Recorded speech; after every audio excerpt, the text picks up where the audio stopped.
Foi numa aula lá na Universidade Andrews. O professor Jacques Ducan estava tendo aula sobre Daniel com Jacques Ducan, quando ele levantou a possibilidade de Daniel ter sido castrado. Até então eu nunca tinha ouvido falar disso. A gente não pode afirmar para longe de qualquer questionamento que isso aconteceu, mas a possibilidade é muito interessante. Porque, estão vendo esse quadro, esse panorama aí? Isso é da Assíria. A Babilônia copiou muito a moda da Assíria. Vocês estão vendo um homem com barba e asas? Aquele é um lamaço, que seria uma versão assíria do querubim. E ele está do outro lado, ele está de costas, do outro lado você tem um homem bebendo uma tigela, com barba também, percebem? É o rei. Mas você tem mais outros 2 homens lá que tem uma diferença. Eles não têm barbas, e estão com o rosto rechonchudo. E o que está escrito em linguagem cuneiforme ali é que aqueles homens eram eunucos do rei. E os eunucos do rei eram castrados. Por isso que eles não têm barba, porque não produziam mais testosterona, não tinham mais barba, ficavam mais gordinhos, voz fina, e não tinham mais nenhum desejo. Vocês entendem? Por que os reis faziam isso? Porque quando um rei conquistava um país, ele queria colocar os membros da família real daquele país para servi-lo. Sabe por quê? Ora, quem sabe dar um nó de gravata, um nó italiano? Somente alguém que já acostumou a usar uma gravata italiana. Para os que apreciam o vinho, não é o meu caso, quem pode ser um sommelier real? Alguém que está acostumado a tomar vinhos reais, ele tem o paladar refinado. Quem pode jogar comigo um jogo que só monarcas podem jogar? Alguém que um dia foi monarca. Então eu preciso de pessoas da família real trabalhando para mim. Só que, geralmente são rapazes bonitos. Eu tenho esposa, tenho filhas. Você já imagina o que pode acontecer, né? Então, castram-se esses rapazes, porque assim não tem perigo dentro de casa para minha esposa e para as minhas filhas. Eles nunca mais voltarão ao país deles como reis, porque uma vez castrados, eles não poderão ser reis. E Daniel e seus companheiros eram da família nobreza. E quem cuidou de Daniel na Babilônia? Chefe de quem? Dos eunucos. Normalmente, o chefe dos bombeiros prepara bombeiros. O chefe dos enfermeiros prepara enfermeiros. O chefe dos pastores prepara pastores. O chefe dos eunucos prepara eunucos. Daniel quase certamente nunca se casou nem constituiu família, nem ele nem seus companheiros. Por quê? Quando os companheiros foram jogados na fornalha ardente, Daniel na cova dos leões, isso geralmente era feito, jogava a família inteira da pessoa. Tanto é que quando Dário vai jogar na cova dos leões os inimigos de Daniel, jogaram eles com as esposas e os filhos. E Daniel foi jogado sozinho, até porque ele não tinha esposa e filho. Os 3 companheiros de Daniel também foram jogados na fornalha ardente, sozinhos, sem esposa e filhos. Então, provavelmente, eles não eram casados. Isaías capítulo 39, verso 7. Isaías 39, verso 7. Olha o que Deus falou para os judeus através do profeta Isaías. O mesmo que falou que a Babilônia viraria como Sodoma e Gomorra. Alguns dos seus próprios filhos, gerados por você, serão levados para serem eunucos no palácio do rei da Babilônia. Eu repito para ficar bem claro, não é uma certeza absoluta, é uma hipótese, mas que ela tem sua argumentação. Nem o Dr. Jacques Ducan coloca isso como certeza absoluta, mas tem a sua argumentação. Agora, mas eu não quero que você fique preso apenas ao chocante que foi essa informação, eu quero que você pense agora com outra cabeça. Por que Deus, essa resposta você sabe dar, por que Deus permitiu que os babilônios viessem destruir Jerusalém? Eu quero a resposta. Porque Deus é mau? Deus é sádico? Eles estavam adorando outros deuses. Trocando em miúdos, eles haviam quebrado a aliança. Por isso veio Nabucodonosor. Por isso que a profecia de Isaías se cumpriu. Os filhos foram levados para serem eunucos no palácio do rei da Babilônia. Ótimo. Daniel quebrou a aliança? Daniel adorou outros deuses? Mas ele foi mesmo assim. Até que ponto você está disposto a permanecer no meio do povo de Deus? Você está disposto a permanecer no meio do povo de Deus, mesmo sofrendo as consequências do povo de Deus, sendo que você não fez nada para quebrar a aliança? Ou você vai para a internet agora sair do povo de Deus porque você é santo demais e a igreja já está no estado que não te cabe mais lá dentro? Leia o livro Santificação de Ellen White, tem uma parte interessante, um comentário que ela faz da oração de Daniel capítulo 9, onde ela fala assim: Daniel se identifica com Israel pecador, porque ele nunca fala, o teu povo pecou, ele fala assim, nós pecamos. Não é colocar panos quentes nos erros da igreja. Daniel admitia os erros do povo, mas ele não deixou o povo de Deus, mesmo sofrendo as consequências da quebra da aliança, que ele não fez parte. Ele não adorou outros deuses. E foi para lá como se fosse um idólatra sendo punido. Ele não quebrou a aliança e sofreu com todos os que quebraram a aliança. Até que ponto você está disposto a permanecer no meio do povo de Deus? Agora, para você entender todo esse enredo, eu estou colocando várias coisas aqui. A profecia de Isaías que parecia absurda, Daniel indo para lá, junto com o povo de Deus. Engraçado, né? Se fosse hoje, será que Daniel ficaria no meio do povo de Deus, sofrendo com o povo de Deus, ou ele ia abrir um site na internet para denunciar o povo de Deus? Qualquer semelhança não é mera coincidência.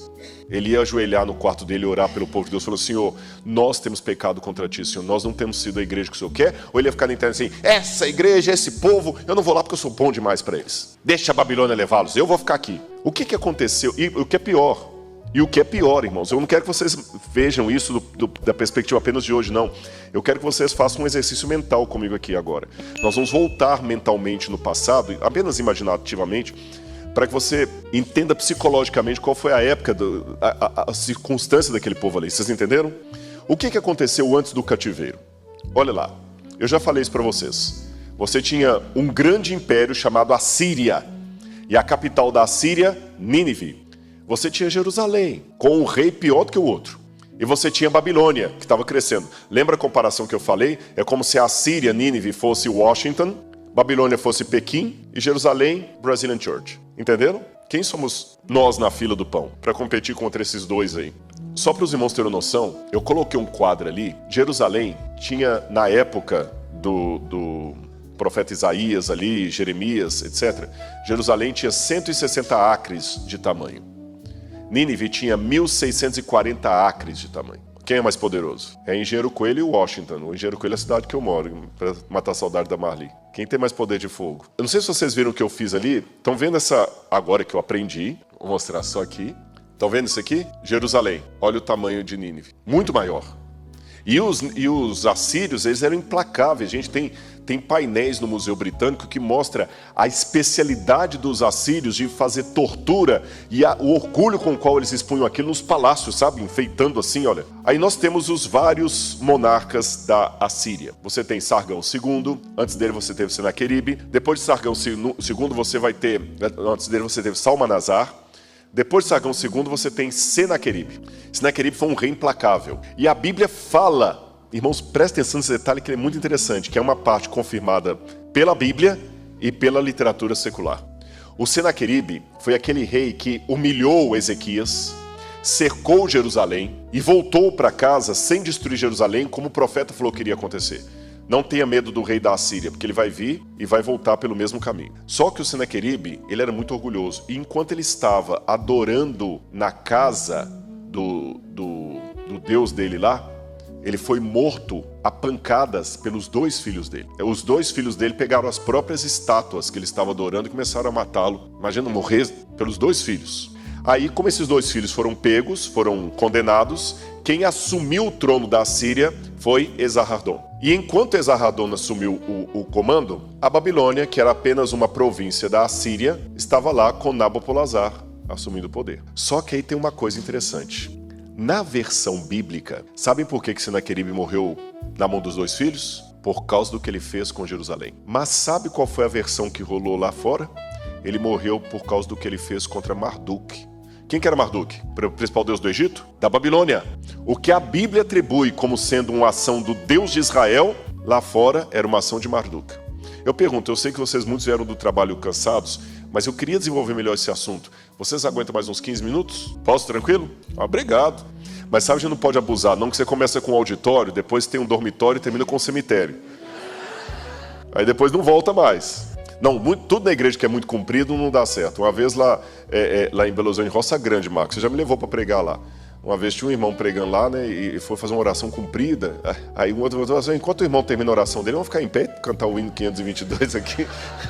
Vamos recapitular o que eu falei, para ficar bem didático? Reis da Assíria, tava cada um bonitinho, um depois do outro. Você tem lá, né, Sargão II, depois de Sargão II vem Senaqueribe. Senaqueribe foi morto a tiros. Não? Os filhos mataram. Com as estátuas que ele estava adorando. Vou contar uma coisinha para vocês, que aliás tem até participação americana nisso também. Lembra quando lá no Iraque o Estado Islâmico estava atacando lá e tropas americanas foram para lá para combater o Estado Islâmico, aquela coisa toda? Em Nínive havia uma mesquita que é chamada de Mesquita do Profeta Jonas. E os próprios terroristas do Estado Islâmico explodiram essa mesquita. Quando eles explodiram a mesquita, são os jornais, podem procurar depois no Google, você vai achar. Quando eles explodiram essa mesquita, eles encontraram um túnel que ninguém tinha encontrado ainda. E os arqueólogos foram explorar, esse túnel era uma câmara secreta de adoração da época de Senaqueribe, que dava para onde? Para um santuário particular dele. Então a gente deduz que ele foi morto nesse lugar. Agora, quando ele foi morto, Esarhaddon assume o poder. Aí vem a parte que eu não contei para vocês. Sabe por que Marduk ganhou mais pontos ainda nessa época? Esarhaddon, o homem mais poderoso do mundo, porque era o novo rei da Assíria, o presidente dos Estados Unidos na época, para fazer a comparação, ele se converteu ao deus Marduk. E ele falou, Marduk é o meu deus. E sabe como que o próprio Esarhaddon interpretou a morte do pai dele? Ele falou assim, o meu pai foi morto porque ele arrancou a estátua de Marduk da Babilônia e tirou-a do seu lugar. Então Marduk o puniu. Toda a história agora, Marduk era grande. Por isso que Isaías 37, 38 vai falar que o Senaqueribe foi morto por ação do Deus de Israel. Mas lá fora não. Aí olha que interessante, os deuses oportunistas. Essa pedra que vocês estão vendo aí, ela conta da destruição da Assíria. E essa que é uma versão de Nabonido. E nós temos essa outra versão também de Ciro, e ambas atribuem a queda da Assíria à ação poderosa de Nabonido. Não tinha Deus mais popular, mais poderoso, mais very nice do que Marduk. A juventude da época queria seguir Marduk. Marduk era o cara. Olha que coisa. Alguém sabe dizer o nome do conquistador da Pérsia, que libertou Jerusalém e foi chamado de meu ungido por Isaías? Cyrus. Você sabia que Ciro, nessa pedra que vocês estão vendo aí, nesse cilindro, ele também atribui a glória que ele conquistou ao deus Marduk? Até o homem que veio libertar os judeus falou, eu vou para vocês, eu vou em nome de Marduk. Interessante essa maneira de Deus agir na história. Eu ainda estou construindo o porquê dessa teologia. Mas Deus age na história mesmo que a glória vá para o outro. Eu não sei porquê. Às vezes Deus fala, eu sou Deus. Às vezes ele deixa a glória para o outro. Deus tem as suas razões. Na época, todo mundo pensava que a ascensão da Babilônia foi Marduk. A queda da Assíria foi Marduk.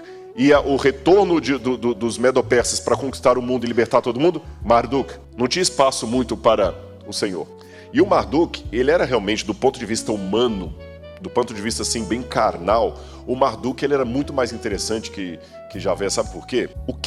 Eu vou falar principalmente para os homens que estão aqui, mas vale para as mulheres também. Com a era do empoderamento, isso vale para os homens e para as mulheres. O que as pessoas mais querem hoje? Ser forte. Quais são os filmes que mais chamam atenção agora? Se é filme de... Esqueci como esses desenhos da Disney de fada, eu esqueci como é que chama. De conto de fadas. Agora a princesa não é mais o príncipe que salva a princesa. Agora é a menina que é forte e mata o dragão. É a mulher poderosa. O homem também, quem que ele quer ser? Ele quer ser aquele cara fortão, é o falda. Hoje o judeu quer ser representado pelo falda. Depois vocês veem na internet qual é. Não pelo judeu esquelético lá do Hitler, humilhado, cadavérico, feio. Não. Hoje, ninguém mais mexe com Israel. Qual que é a frase de efeito dos americanos? Yes, we can do. We can? Yes, we can. Nós somos a América. Nós somos o Brasil. Todo mundo quer ser forte. E Marduk era o Deus forte.